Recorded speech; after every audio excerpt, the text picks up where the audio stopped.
Picture your great-grandparents, sometime around 1933, in a small wooden house outside a struggling Midwestern town. They're earning roughly $1,200 for the entire year in a country where 1 in 4 working Americans has no job and the bank holding their savings just shut its doors. Their car, if they have one, is a beat-up Model T from a decade earlier and runs only on a good day. The kitchen has a wood stove, a cast-iron pan, and a pantry shelf lined with glass mason jars filled with vegetables and fruit they preserved themselves last August. They lose almost nothing to waste. They owe almost nothing to anyone. And quietly, on what your modern brain would consider poverty wages, they're laying the foundation for what later became one of the largest middle-class booms in human history. Now picture yourself, sometime this week, sitting on a couch in a modern apartment with the soft glow of a smartphone screen in your face. You earn what your great-grandparents would have considered a small fortune. You have a phone holding more processing power than NASA used to land humans on the moon, 2 streaming subscriptions you forgot you were paying for, a regular coffee order that costs more than their weekly grocery bill, and an account balance that makes you anxious to open the banking app. According to the Bureau of Economic Analysis, the U.S. personal savings rate sat at 3.6% in March of 2026. 51% of Americans are living paycheck to paycheck right now, and that group includes a meaningful chunk of people earning over $150,000 a year. Your great-grandmother had 18 months of food in her pantry on a fraction of your real income. You probably have 18 days of expenses in your savings account, if that. So, what did they know that you don't? Or maybe the more honest question, what did they do every single day that you simply stopped doing about 3 generations ago?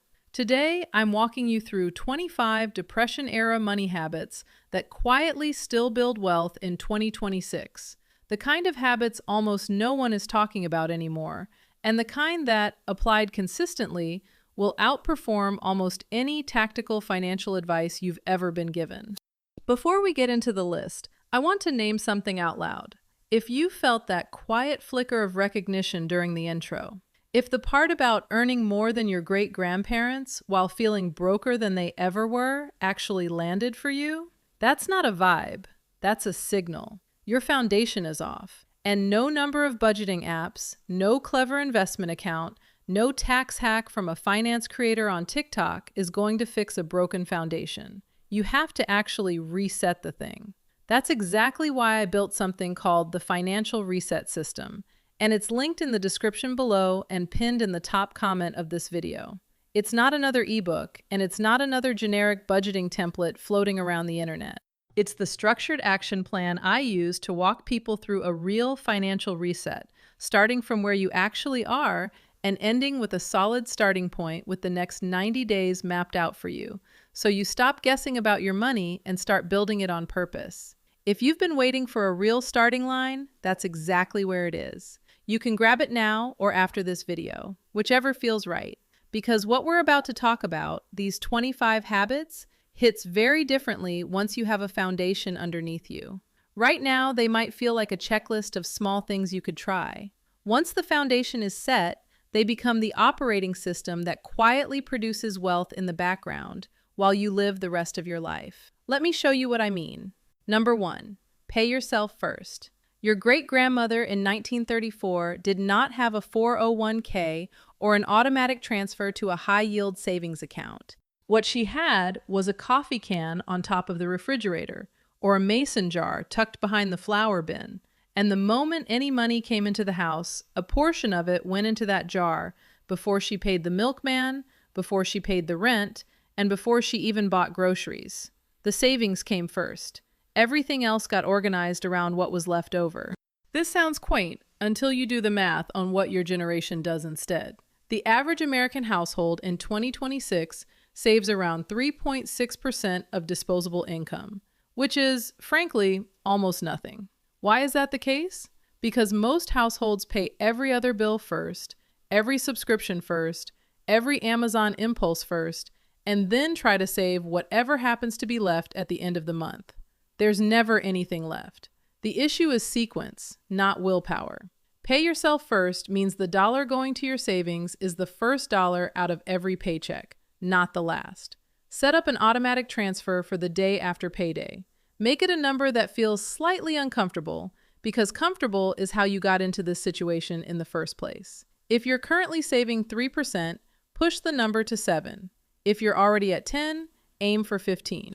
Then live on what's left, and you'll discover that life adjusts to the new number within roughly 2 paychecks. Your great-grandmother knew something most modern earners forgot. The money you don't pay yourself first, you simply do not get. On to number 2. Live below your means and define what that actually looks like. Here's the trap. Living below your means doesn't mean what most modern Americans think it means. It doesn't mean spending less than your income. That's a coincidence, not a habit. It means deciding in advance what level of lifestyle is actually enough for you, and then refusing to expand past that line even when you can afford to. Your great-grandparents in 1935 did not have a choice. Their means were brutal, and they lived inside that ceiling because the alternative was hunger. But here's what they learned from the experience. When the economy recovered in the late 40s and 50s, and their household income tripled, they did not immediately triple their lifestyle. They had already defined enough. They kept driving the same Ford for another decade, kept the same modest house, and watched the bank account quietly explode. You, in 2026, are doing the opposite. Income goes up, expenses go up, often slightly faster. This is called lifestyle inflation, and it's the silent thief of wealth in the modern economy. A pay raise becomes a nicer car, a bigger apartment, more frequent DoorDash. The actual margin between income and expenses stays flat. You earn more, you feel exactly the same. That's not an accident. That's the pattern this economy was designed to produce. Define your enough this week. What home is genuinely sufficient for the life you actually live? What car gets you where you need to go without becoming a status billboard for strangers in traffic? What level of dining out actually adds to your week versus what's just habit? Write it down. Then earn past that line without expanding past it. That's where every dollar of future raises becomes wealth instead of overhead. Number 3, the cash envelope system modernized for 2026. In your great-grandmother's kitchen, there were envelopes lined up in a wooden drawer.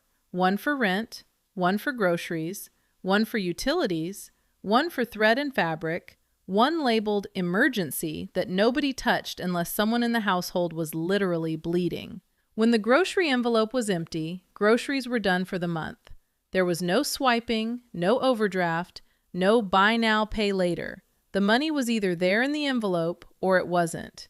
Compare that to how you spend right now. You tap a card or open an app, and the dollar leaves your account without ever passing through your hand. Multiple studies on consumer behavior find that people consistently spend somewhere between 15 and 30% more when using cards instead of physical cash, because the act of handing over real money creates a psychological friction that digital transactions completely erase. That friction is what kept your great-grandmother in budget month after month. The absence of it is what's keeping you broke. You don't have to literally carry paper envelopes, although the practice still works shockingly well. The 2026 version is to use separate checking accounts or budgeting apps like YNAB or Monarch with hard category caps. Groceries get a number for the month. When that number is gone, groceries are done. Eating out has a number. Once it runs out, the kitchen is the only option until the next month begins. The categories are the new envelopes. The hard cap is the new emptiness of the jar. The entire point of this system is to reintroduce the friction that digital banking quietly removed from your life. You are not bad at spending. You are spending without ever feeling the money actually leave. Number 4, use it up, wear it out, make it do, or do without. That was the actual phrase. Stitched onto kitchen towels, hung in pantries, repeated by grandmothers to grandchildren who didn't fully understand it until they had their own kids. It's a 4-part decision tree that every Depression-era household ran on automatic, and it covered roughly 90% of all spending decisions before any money ever left the house. Use it up. Finish the bar of soap before you open a new one. Eat the leftovers from Tuesday before grocery shopping on Saturday. Use the bottle of shampoo down to the last drop, not the convenient 3/4 point. Wear it out. The shoes don't get replaced because a new style came out at the mall. They get replaced when the soles are genuinely gone. The phone does not get traded in because a new model dropped at the keynote. It gets used until it stops working. Make it do. The thing you already own is good enough for the job, even if a more specialized version exists. Do without. If none of the first three apply, ask yourself whether you actually need the thing at all, or whether the urge to buy is coming from boredom, status anxiety, or a difficult day. Apply this single mental loop to your spending decisions for 1 month, and you'll be stunned at the dollar amount that stops walking out of your account. The compound effect of consistently running every potential purchase through these 4 checkpoints is, conservatively, somewhere between $3,000 and $8,000 per year for an average American household, depending on income. That's not deprivation. That's just refusing to participate in upgrade culture by default. Number 5. Cook every meal at home. In 1932, eating out wasn't a vibe. It was a once-a-year occasion, if that, and it usually involved a wedding or a funeral. Every meal happened in the kitchen, and every kitchen had a rotation of 7 or 8 cheap, filling recipes built around what was available locally and seasonally. Beans and cornbread, cabbage and potato, a pot of soup that would last 4 days running. The grocery bill, adjusted for modern dollars, was a tiny fraction of what an equivalent family spends today. Fast forward to 2026. The average American household now spends thousands of dollars per year on takeout, delivery apps, coffee runs, and casual restaurant meals. DoorDash and Uber Eats added an additional layer of cost where the same burrito that costs $8 at the restaurant now costs $19 by the time fees and tips are calculated. The math on this is not subtle. A family spending $50 a day on prepared food versus $12 on cooked food is hemorrhaging close to $14,000 a year. That same $14,000 invested in a low-cost index fund returning roughly 8% annually becomes $1 million in retirement money over a typical working career. Eating out is not only a lifestyle decision. Every meal eaten out is a quiet decision about long-term wealth. You do not need to cook elaborate meals to make this work. Your great-grandmother did not. She made the same 8 dishes on rotation, sometimes for decades, and her kids grew up perfectly healthy. Master 5 cheap, fast, satisfying meals you can cook on autopilot, and roughly 90% of your food spending evaporates. The fanciness was never the point. The kitchen was. Number 6. Stretch one protein across multiple meals. There's a specific kitchen skill that Depression-era cooks had, which almost no one practices anymore. They could feed a family of 6 off a single chicken for 4 nights running, and nobody at the table felt deprived. Night 1 was the roast chicken dinner. Night 2 was the leftover meat folded into a casserole. Night 3 was the bones simmering on the stove into broth for a soup. Night 4 was whatever shreds of meat remained, folded into rice or pasta. Nothing was wasted, and one $12 bird became 4 full meals for 6 people. The modern grocery shopper buys a different protein for every meal.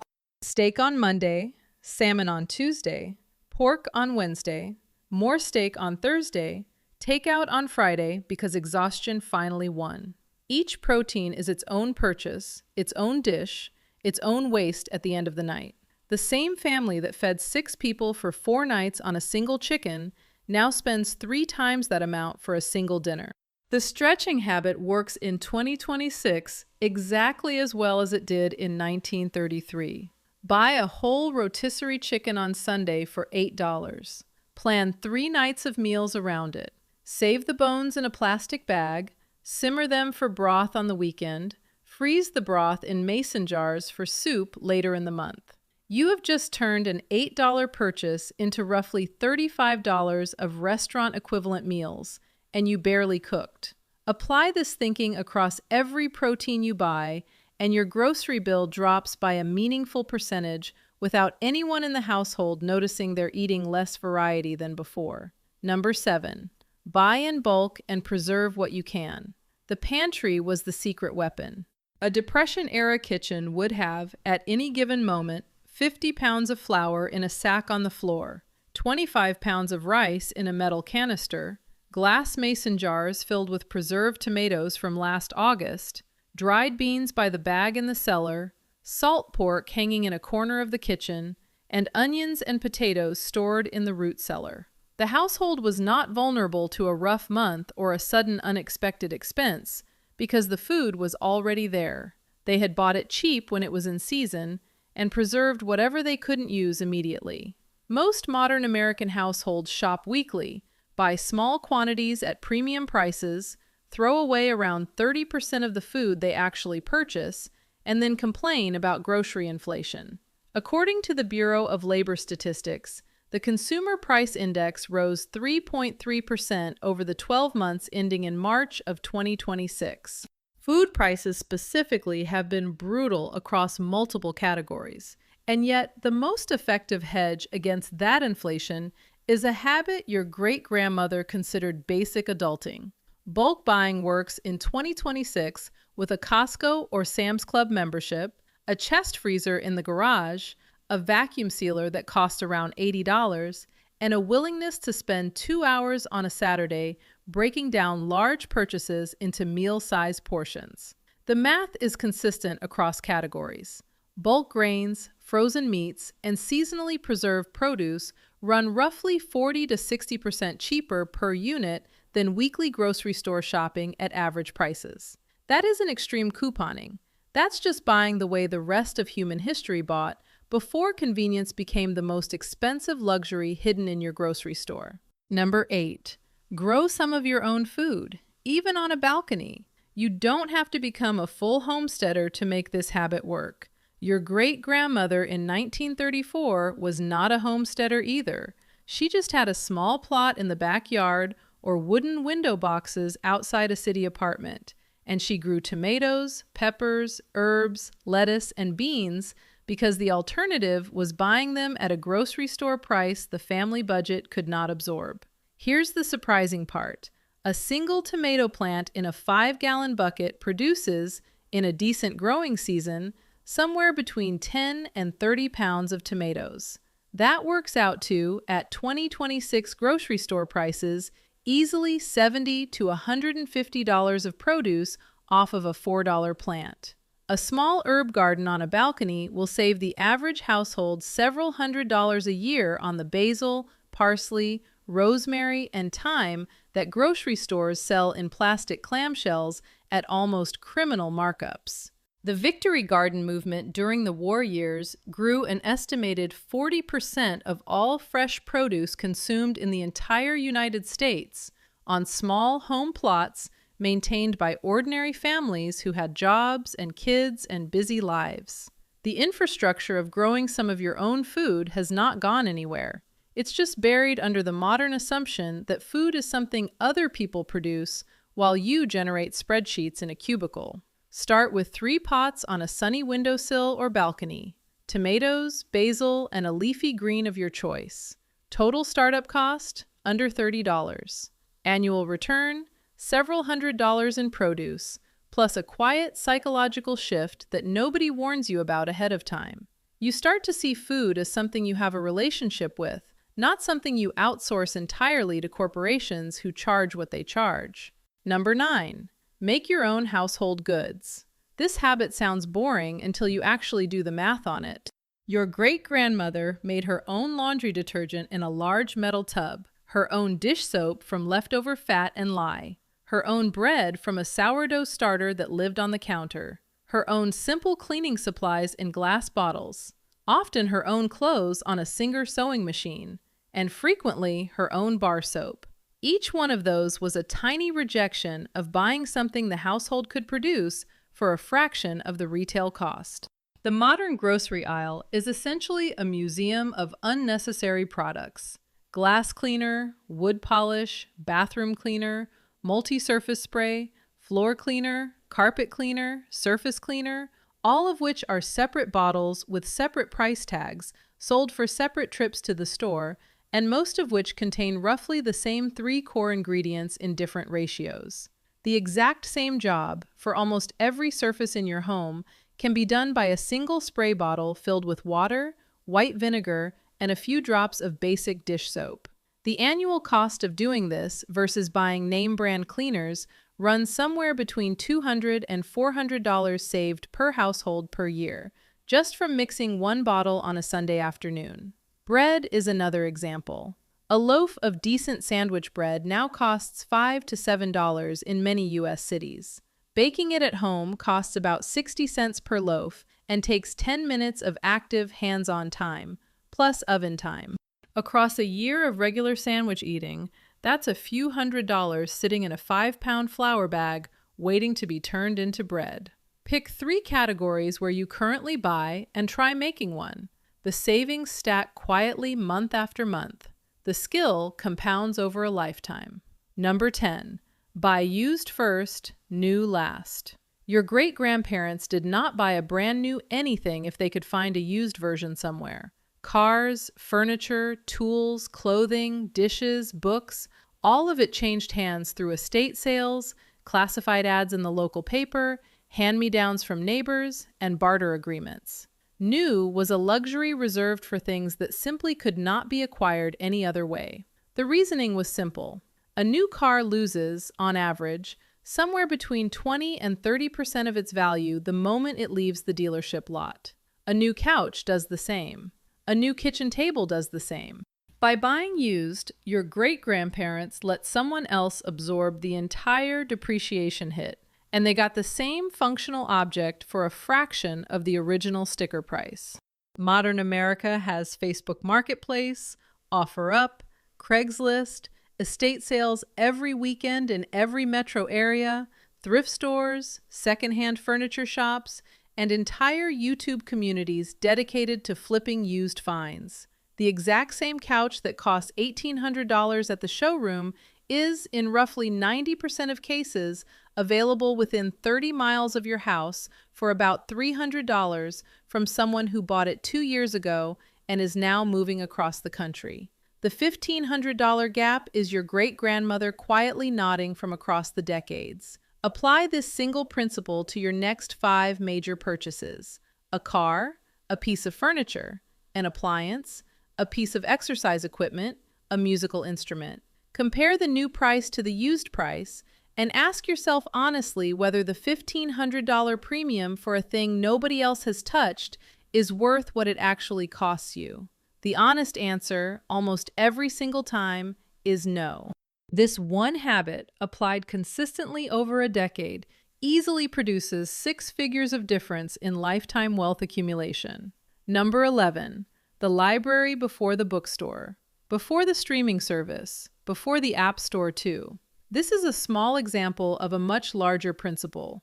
Your great-grandmother borrowed before she bought. Books, tools, certain clothes for special occasions, a wheelbarrow on Saturday from the neighbor down the street. Ownership was reserved for the things she used every single week. Everything else she rented or borrowed.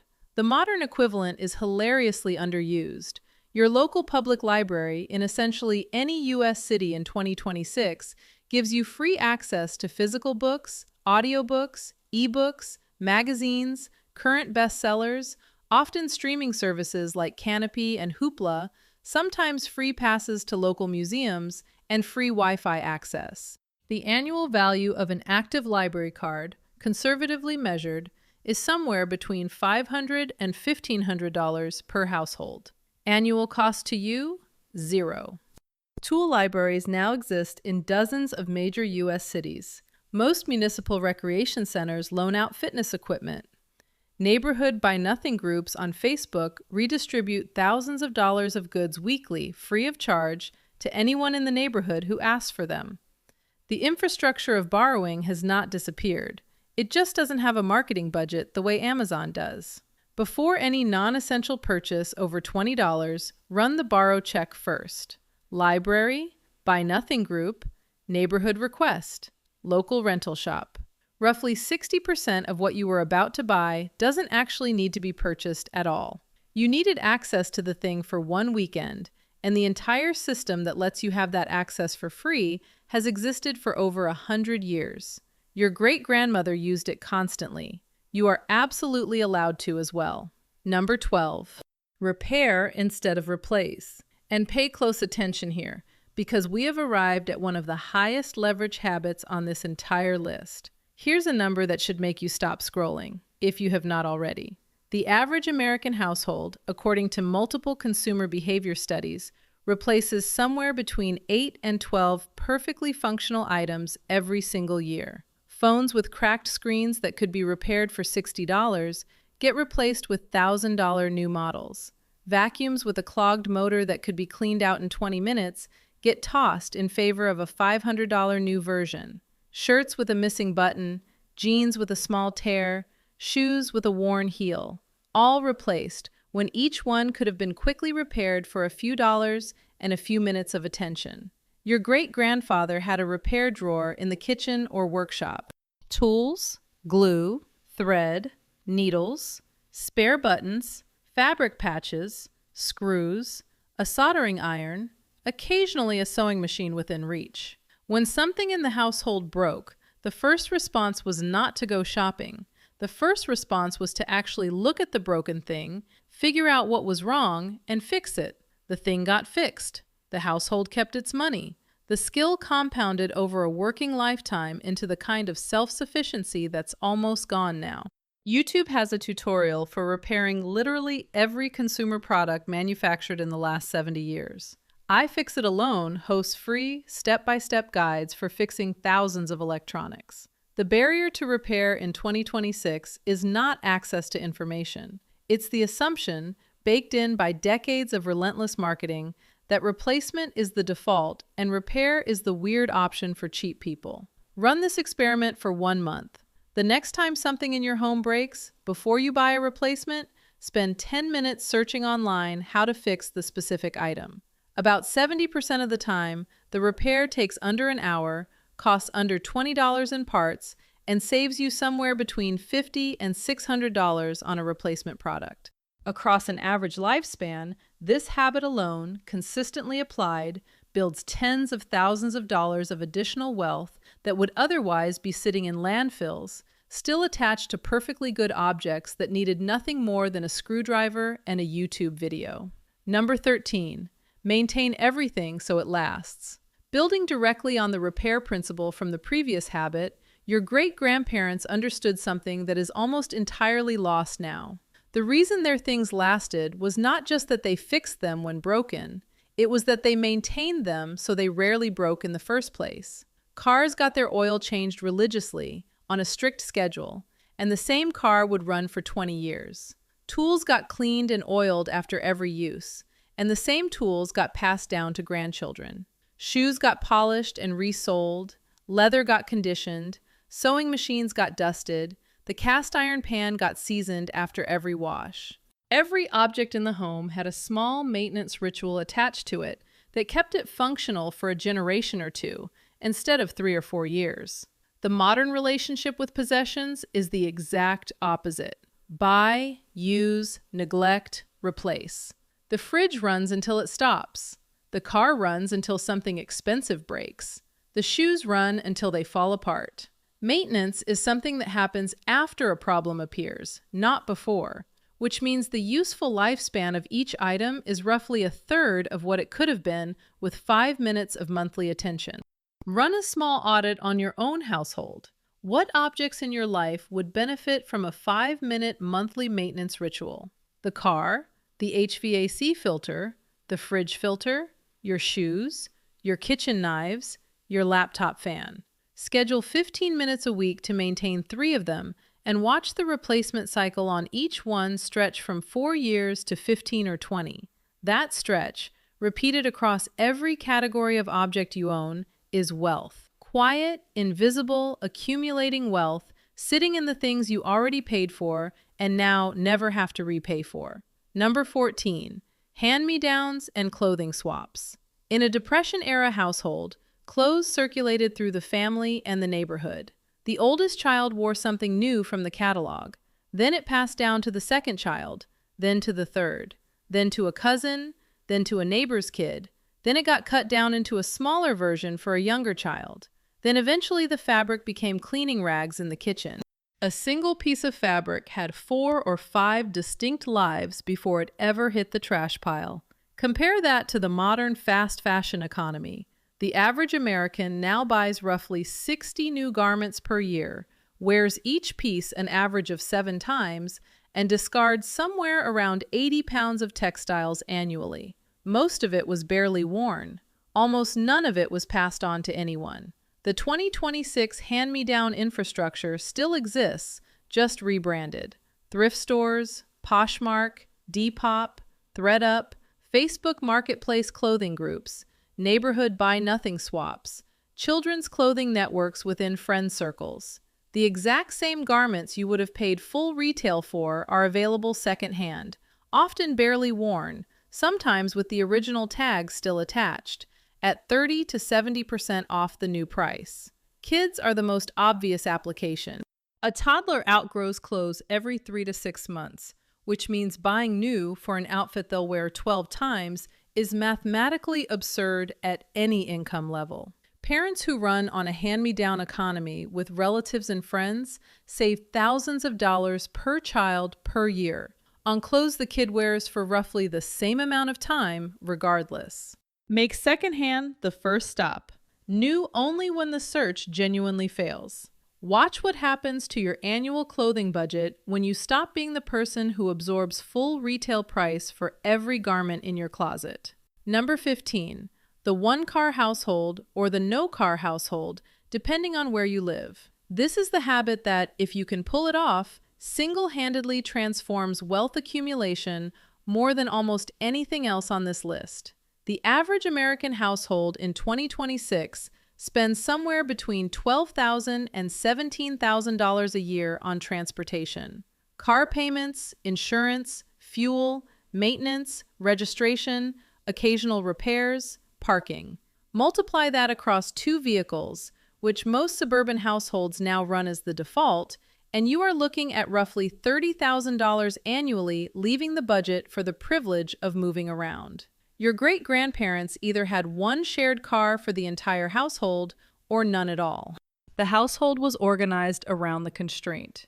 Errands got batched on the same trip, trips got planned the night before, walking and biking handled anything within 2 miles of home. The constraint, weirdly, made the family more deliberate, more efficient, and significantly wealthier over time. The math on going from 2 cars to 1 is straightforward and brutal. Saving roughly $12,000 per year, invested at historical stock market returns, becomes well over $1 million across a working career. The math on going from 1 car to 0, where geography and public transit actually allow it, is even more extreme. This will not work for everyone, and I want to be honest about that.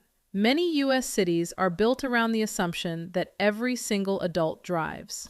But if you live in a place where reasonable public transit exists, where biking infrastructure is actually real, or where remote work has reshaped your daily commute, the question of whether you genuinely need 2 vehicles deserves an honest look. Sell the second car, run the household for 12 months on 1 vehicle, track what happens to the spending. The number will surprise you. Number 16. Build multiple income streams. This habit tends to get coded as a modern hustle culture idea, but it's actually one of the oldest financial principles in the book. Your great-grandfather might have had one primary job at the local mill, and on the side, he repaired neighbors' radios, cut their hair on a Saturday afternoon, fixed their cars, sold eggs from the chickens in the backyard, and rented out the spare room above the garage. Your great-grandmother might have taken in laundry, baked pies for sale at the church potluck, sold vegetables from the garden, watched neighborhood children for a few dollars a day. The household never depended on only one source of money coming in, because a single source was a single point of failure. And the generation that lived through 1929 understood point of failure thinking the hard way. The 2026 version of this is structurally identical, just with different tools and platforms. Your primary income is your day job. Beyond that, sitting in plain sight is a stack of options that simply did not exist 100 years ago. Skills-based freelance work on platforms like Upwork or Contra, renting out a spare room on Airbnb, selling handmade work on Etsy, building a small audience around a niche you know deeply, affiliate income from a small newsletter, reselling secondhand items you find at estate sales on weekends. The point is not to chase every income stream that exists. The point is to have more than one, so that no single layoff, no single bad client month, no single lost contract ever wipes out the entire household economy. A target worth aiming for: 2 streams within 12 months, 3 within 36. None of them has to be huge. A side stream pulling in $400 a month adds up to $6,000 a year, and that's $6,000 the household economy is no longer dependent on your primary employer to provide. Number 17. Master practical, useful skills the way your grandparents did. There's a specific category of skills your great-grandparents possessed by default that most modern adults have completely outsourced. Basic plumbing repairs, simple electrical fixes, patching a wall, sewing on a button, tightening a hinge, changing a tire, replacing a faucet washer, basic cooking, basic gardening, reading a complex recipe, hemming a pair of pants. None of these required formal certification or hours of YouTube tutorials. They were just things a competent adult could do as part of running a household. The modern household pays a stranger for almost all of these tasks. A plumber visit for a leaky faucet now runs anywhere from $150 to $400 depending on your city. The tailor wants $15 to $40 per hem. The handyman who hangs a shelf for you will charge somewhere between $80 and $200 for the privilege of doing it. Across a typical year of household maintenance, the average household pays out somewhere between $2,000 and $7,000 for services a moderately skilled person could perform themselves with 30 minutes of YouTube education. I'm not suggesting you become a master tradesperson on the side. The point is to recapture the dozen or so basic competencies that the previous 3 generations of Americans considered standard adulting.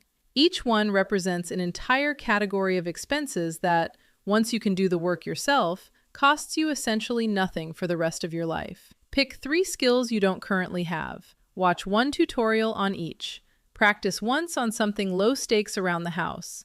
Then handle the next instance of that exact problem yourself. Save the $80 service call, and roll the savings directly into your investment account. Repeat across categories for a decade.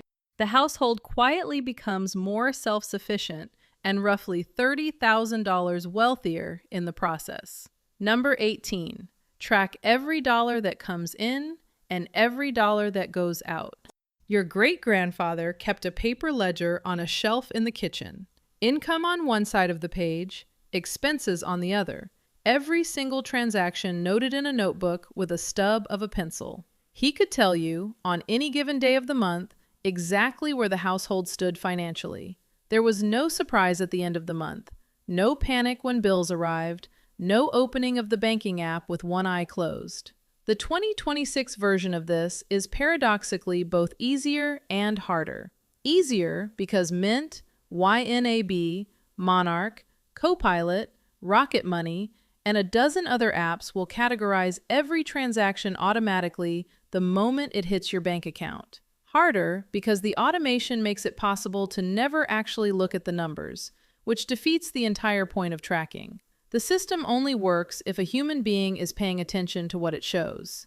Spend 15 minutes every Sunday evening, just 15, reviewing the previous week's spending.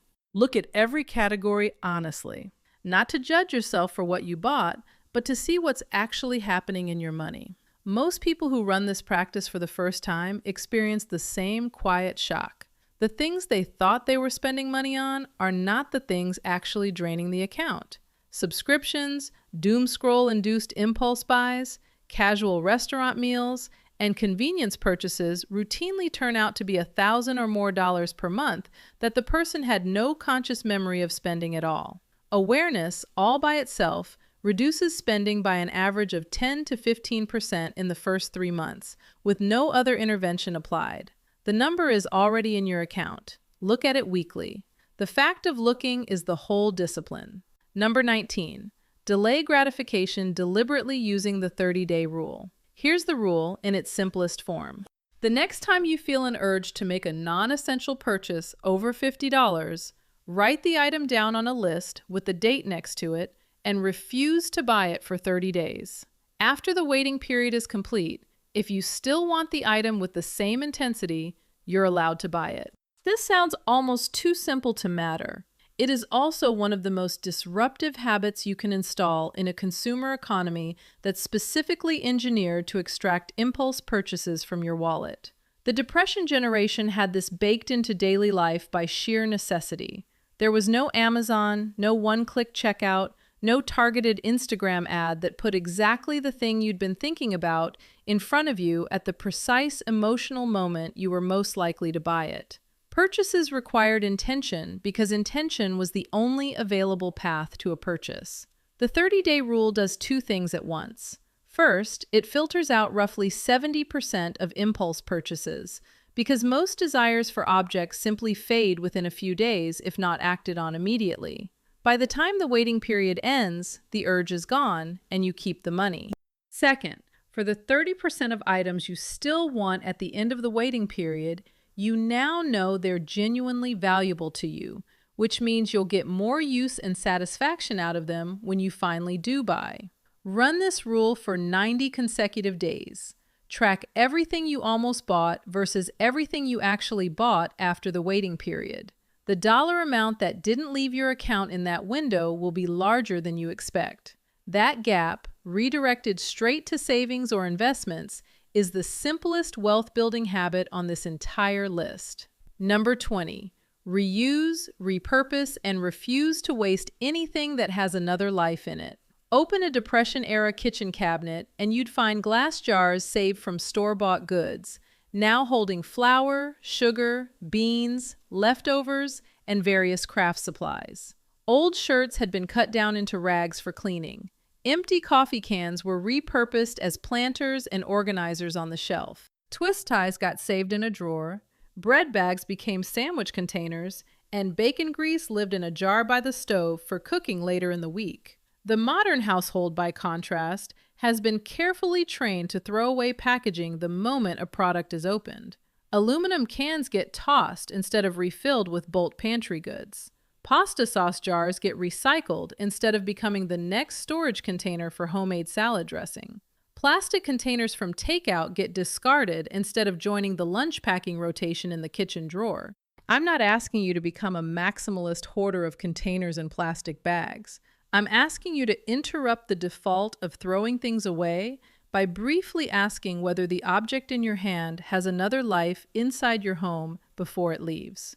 Most kitchens, with about 15 minutes of attention and a little reorganization, can permanently retire the plastic baggies, the plastic wrap, the disposable takeout containers, and most of the single-use kitchen consumables, just by keeping and reusing what already comes through the house. The annual savings on this one are modest, somewhere in the $200 range per household. The mental shift, though, is the much larger payoff. Once you stop seeing everything as disposable by default, the relationship with stuff itself changes, and the urge to constantly bring new things into the house quietly weakens.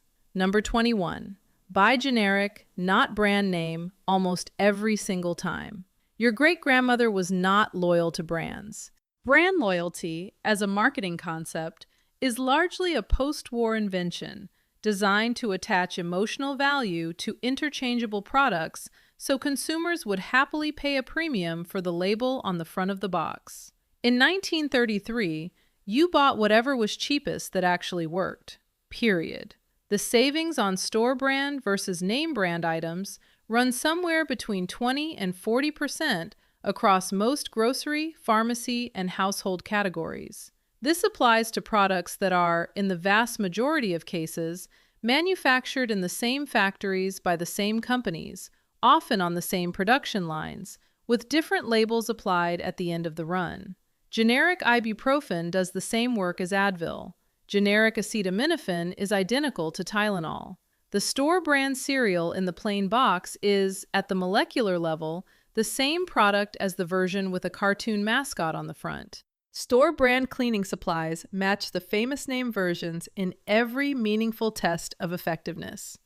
Across a year of grocery and pharmacy spending for an average American household, switching consistently from brand name to store brand saves between $800 and $2,000 annually, depending on family size.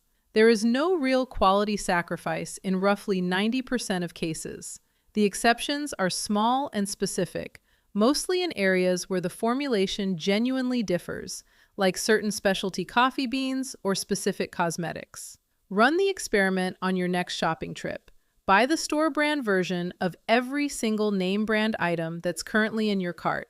Use them for 1 full month. Notice how many you actually couldn't tell the difference between. For the few that were noticeably worse, switch those specific items back.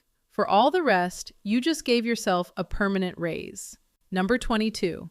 Save in physical cash too, not only digitally. This habit feels old-fashioned, and it absolutely is. It is also, statistically, what most depression survivors did for the rest of their lives, even decades after the banks were technically safe again. Because the experience of watching every dollar in a bank account vanish overnight changed how they thought about money forever. You don't need to hide thousands of dollars under a mattress. You do need, in 2026, to have some amount of physical cash in your home, in a secure but accessible place, for the simple reason that emergencies sometimes coincide with banking outages, power failures, network issues, or natural disasters that render every digital payment system temporarily useless. The cyber attacks that knocked out major U.S. banking systems in recent years are a quiet reminder that the digital infrastructure most of us treat as infinitely reliable is actually fragile in ways most people don't think about until the day it fails.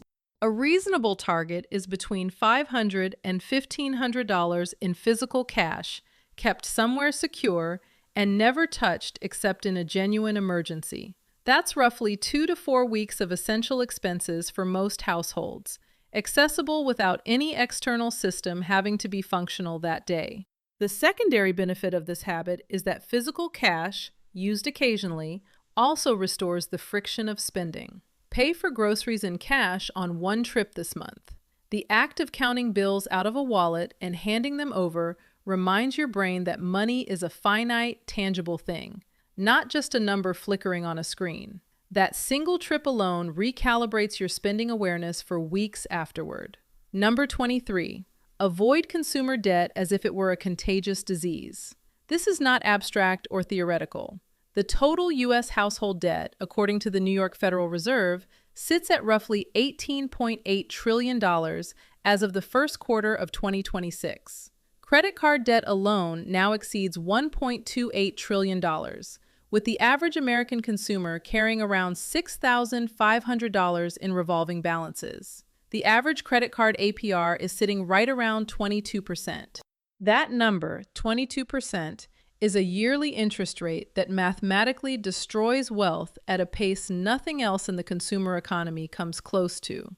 Your great-grandparents lived through a credit crisis that scarred an entire generation. They paid in cash or they didn't buy. The idea of carrying a balance from month to month, paying 22% annual interest on a couch or a vacation or a flat-screen TV would have struck them as voluntary financial suicide. They were not wrong about that. Carrying $6,500 on a credit card at 22% APR costs roughly $1,400 per year in interest alone. That's $1,400 leaving your account every year that goes directly to the bank in exchange for absolutely nothing in return. Across a decade of carrying a similar balance, you have handed over $14,000 of your life energy to interest payments on things you barely remember buying anymore. The rule, lifted straight from your great-grandparents' kitchen ledger, is simple. Mortgages are sometimes acceptable. Student loans should be approached with extreme caution. Anything else gets paid in cash or it doesn't get bought. The 2026 economy is designed to actively encourage debt at every turn. Refusing to participate is required. That's how wealth gets built when everyone else's wealth is being quietly transferred to lenders, 122% payment at a time. Number 24, build strong community ties and treat them as financial infrastructure. This habit sounds soft until you understand how it actually worked in 1933. Your great-grandparents survived the Depression in large part because their neighbors did too, and the entire household was embedded in a thick web of mutual aid that ran underneath the official economy. A neighbor with a working car drove your grandfather to job interviews, and your grandmother watched their kids in exchange. Someone's brother fixed the roof in exchange for canning help in August. The barter ran in dozens of small currents through every block, week after week. The community itself was a financial asset because every favor exchanged was a service nobody had to pay cash for. The modern American economy has, in many places, completely gutted that infrastructure. Suburban geography, work-from-home isolation, the dissolution of local institutions, and the assumption that every household need can be solved by an app have left most adults with shockingly thin community ties. The result is that we pay strangers, in cash, for things our great-grandparents got from neighbors as part of a continuous, multi-generational exchange of small favors. The 2026 version of community as financial infrastructure looks like buy-nothing groups, neighborhood chats, regular friendships maintained on purpose, faith communities, local clubs, mutual aid networks, and the practice of consistently helping people in your neighborhood without keeping score. Over time, the help comes back, often multiplied. Someone watches your kids in a pinch. Someone gives you their old furniture during a move. Someone hooks you up with their cousin who can fix your roof at cost. Building these ties is not a financial strategy in the spreadsheet sense. It's a financial strategy in the resilience sense. The household that has 15 people who will show up for them in a crisis is, in any meaningful definition of wealth, wealthier than the household with twice the income and no one to call when things go wrong. Number 25. Define what enough actually looks like and refuse to chase past it. We have arrived at the last habit on the list, and it's the one that quietly underwrites every single one of the previous 24. Your great-grandparents had a clear definition of enough. Enough house, enough food, enough clothes, enough security, enough community in their lives. They didn't necessarily have it during the Depression itself, but they knew what they were working toward, and once they reached it in the recovery years, they did not immediately set the bar higher just because they could. The modern American consumer almost never defines enough out loud. The line keeps moving on its own. Enough house becomes a bigger house once the income supports it. Enough car becomes a luxury car once the credit application gets approved. Enough vacation becomes a more expensive vacation than last year's. The result is that no matter how much income comes through the door, the feeling of having reached enough never quite arrives.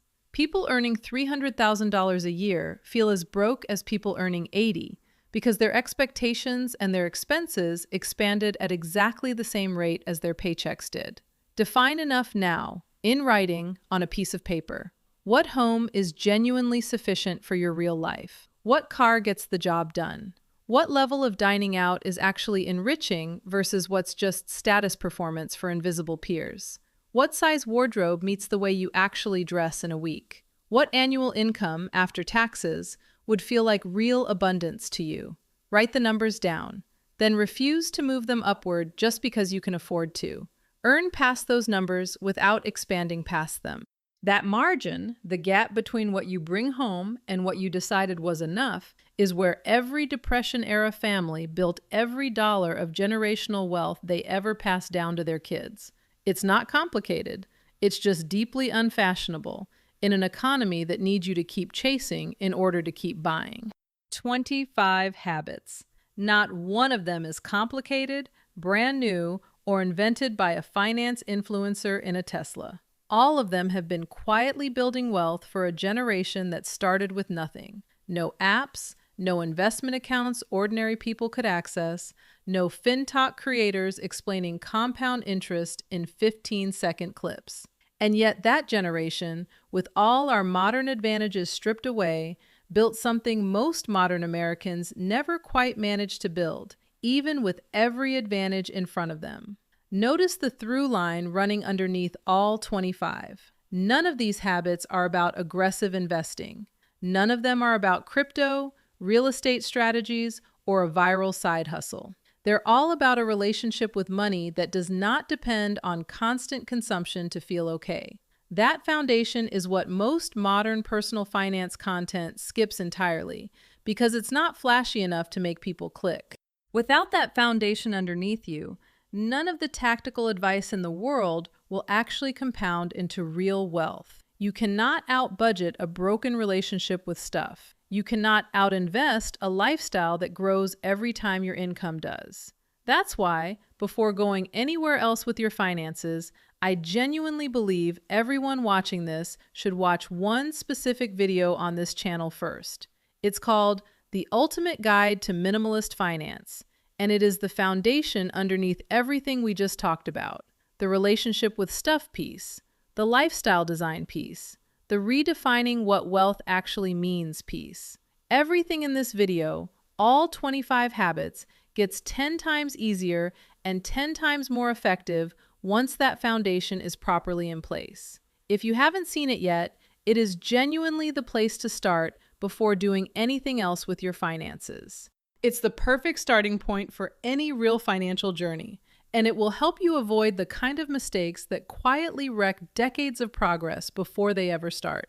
And if you want a structured way to actually execute on the reset, with a step-by-step 90-day action plan instead of just a vague intention to do better next month, the financial reset system I mentioned at the start of this video is linked in the description below and pinned in the top comment. That's the toolkit, the starting point. The thing that turns watching a video like this into actually changing the numbers in your bank account over the next 3 months. Grab it, work through it, and watch what happens to your finances when you finally have a structured starting line underneath all the good habits. Your great-grandparents did not have a stock screener, a finance app, or a side hustle podcast in their pocket. They had habits, and those habits produce the wealth. It always has worked this way. Now you have the same 25 they used, plus every modern advantage on top. Build the habits, and the rest takes care of itself, exactly the way it did for them.